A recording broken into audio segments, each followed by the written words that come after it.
I don't have any problems. I didn't mind. I was like, yeah, take me on there. In fact, take me on the motorway, on the highway.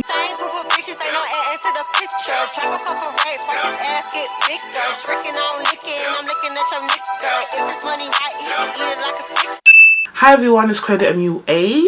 So I'm in and out on YouTube, but I thought like I really wanted to put this video together because when I was learning how to drive, like I used to watch these videos back to back like consistently, and I really wanted to put my input out there because there's some things, questions or queries that wasn't really answered by other YouTubers that I feel like I can fill that gap, you know what I'm saying, and help you guys out in terms of how to pass your test. So let me give you a bit of a background of my driving history. I passed my test at 24 years old. Sometimes, you know, passing a test at 17, 18, it just doesn't happen. For me, I was off and on. Sorry for the background noise. Kid you not, I've been trying to learn how to drive since the age of 17. I'll do it for 2 months, then I'll stop, or I don't have money, then I'll stop. And it got frustrating to a point where I just stopped completely altogether. So I feel like I started taking driving seriously when I was around 22, and I started doing more consistent lessons. So I got into a place where I can drive, but my anxiety was very high. That's where I was, and I did my test 4 times, and on my 4th go I passed. And those other 3 times I just couldn't get rid of my anxiety. It wasn't just me wanting to get a license, I was just genuinely scared of driving, and I really just needed to snap out of it before this last test I had. I'm going to teach you guys how I did it. I'm going to teach you how to be a good driver in general and how to pass a test. So let's go. So to deal with any fear, you need to deal with your fear head on. I was just genuinely scared of driving. I knew how to drive, I knew the basics of driving, manual, first gear, second gear, you know, my mirrors and stuff like that.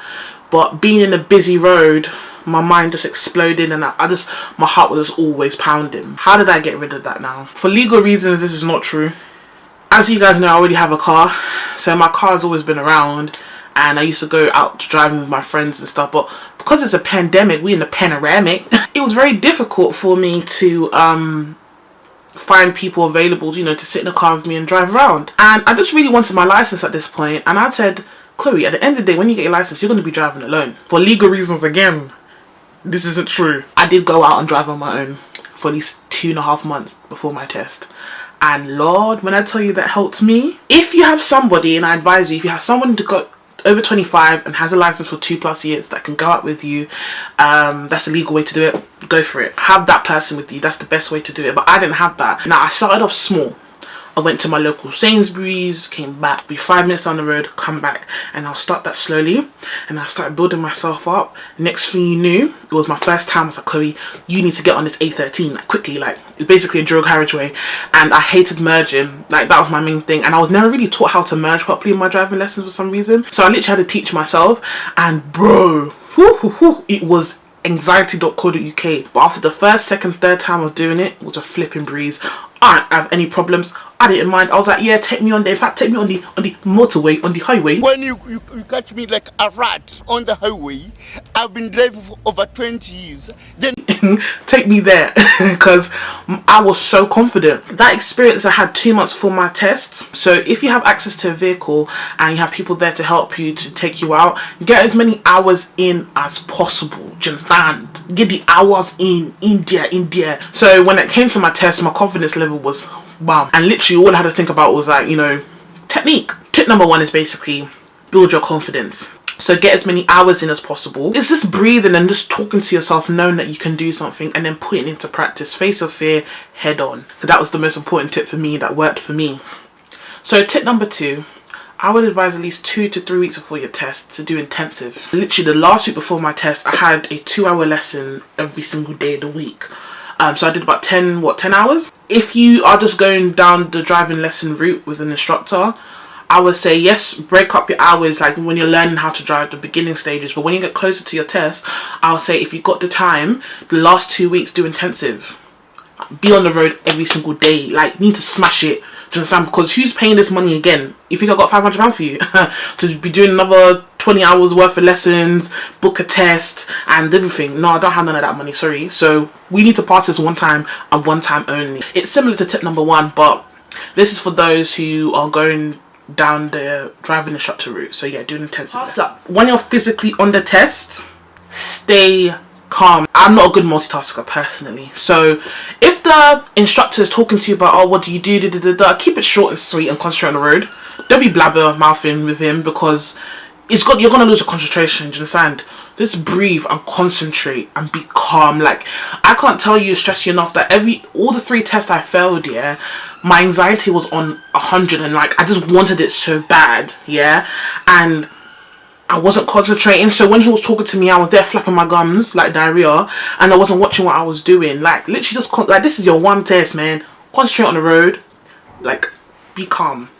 Like, literally calm down. Like, calm your chest down, because when you start driving, you're gonna think, I was stressed out for what exactly? Cool down, babe, cool down. I think there's is it a 1 out of 5 chance or 1 out of 10 chance that you'll get a sat nav, or you'll have to follow directions of the road. For me, I had a sat nav for my last test, and I'm not very good at sat navs, so, and I'm not really good at following road signs either. I'm kind of shit at both. So I would say study road signs, study sat navs as well. My instructor was nice enough, so you can ask your instructor. She even offered to do this, so I don't know if instructors do this naturally. The night before my test, I had a friend that was going to take me out to, you know, just help me, you know, burn off some steam and be prepared as much as possible. And she was like, oh, do you want to take my sat nav, because she records test routes and you obviously give it back in the morning. Take my sat nav, so when you go out with your friend tonight, you can just do the test routes.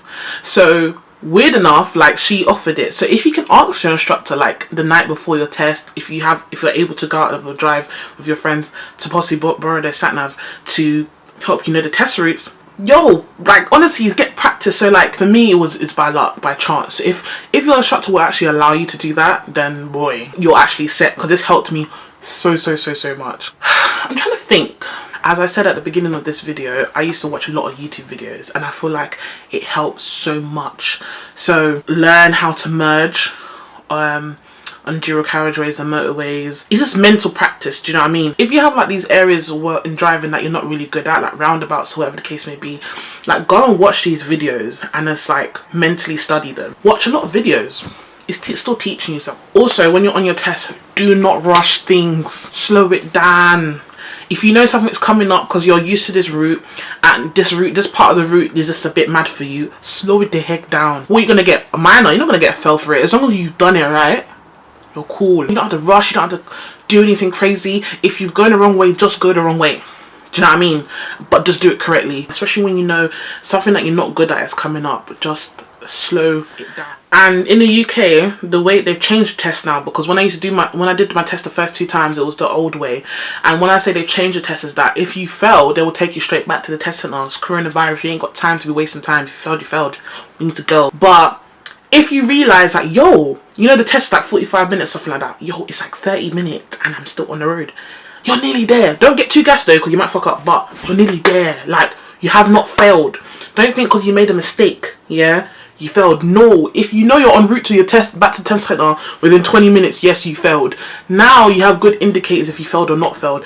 When I realized, yo, it's like 35 minutes, I'm still here. Then I go, shit, it's 40 minutes, I'm still here. Then we bust a corner on the test center, and I realized I haven't done my maneuver yet. And we did the last maneuver, which was a bay park in the test center, and literally he was like, perfect. We passed the test. I was like, oh my god, like, I could nearly cry. I got 2 minors. I was flipping gassed about it. I was just like, oh my god. The time of the test will indicate you how well you're doing. Time yourself in the test. Time yourself, because when you hit 30 minutes, 35 minutes, you know you're nearly there and you probably pass. So if your instructor knows Wagwan, and let me explain what I mean by that. If your instructor, your driving instructor, knows a lot about the test center and the people who work there, for me, my instructor knew a lot. The actual invigilators themselves, how they behave. Like, this one looks at a lot of hazards, and this one looks at if you change your gear properly. If your instructor actually knows the people there and how they are, you know that during your test, you need to concentrate on that thing that they look at the most. So the guy I got, my instructor was like, he's very vigilant in terms of hazards and stuff like that. So I made sure anytime I stopped, my mirror checks was like triple. I was twisting my neck left or right. It's like I was doing the flipping most. I was very cautious of every turn and every maneuver I made. And like all the invigilators are going to be very, you know, vigilant. But this one was like, his eyes was like a hawk. If you are able to get information, then you're a lucky one. So use all your resources, like use everything, like anything you get, you use it, you rinse it out, you really rinse it. Do you understand? And lastly, this might seem a bit airy-fairy for some, but honestly, have self-confidence and determination and know that you can do it. Like, you're not the first one to drive on this planet. If this is your 8th, 10th, 15th time doing a driving test, you will pass. The day that you pass your test, you are ready, educated on all the signs, hazard perception, everything to do with driving. Like, you are mentally ready, you're physically ready, you are prepared in terms of what's to come. Experience, as I said before, in terms of having so many hours on the road, you as a person know that you got this. So you have to compile all the tips I've given you so far and just have that extra oomph of determination, and I promise you, you will pass your test. But you will not pass your test if you're not ready. So you can have all the determination in the world, but if you're physically not ready to pass your test, you're not going to pass it. Do you know what I mean? And even if you do, honestly, it's by luck, but you will really feel the energy when you hit the road on your own, because you're going to experience things that, you know, your instructor didn't teach you or you weren't prepared for. Because sometimes people, you know, somehow pass tests and they're not ready to really be on the road like that. Because when I look back to the other 3 tests I did, I was not ready. Even the last test I did before the test I passed, I thought I was ready, but I wasn't. Because what I failed on, I was there complaining, and then because I got experience after that, because I was, you know, driving out on my own, yeah, Chloe, you fucked up. I failed because I didn't look at my blind spot when leaving the roundabout, and there was a bus coming, and I was blaming it on my instructor, like, he didn't teach me, I didn't know you had to look behind your shoulder, because I've never had to do that before. You need to have all the knowledge as possible, because learning how to drive is one thing, but being a driver on the road experience is a totally another thing. That you will have to learn on your own. There's not going to be an instructor sitting next to you, there's not going to be anyone else sitting next to you. You will be driving on your own, and I personally love it. Like, I feel like I do my best driving on my own. When people are with me, I feel like, you know, people's lives are in my hands. At least my own life is in my hand when I'm driving on my own. So when you get this blue certificate, you're going to be so flipping gas. You're going to be like, oh my god, I'm a driver. I'm a goddamn driver. Oh yeah, no more buses, no more trains, no more TFL life for me. Fuck that, no more.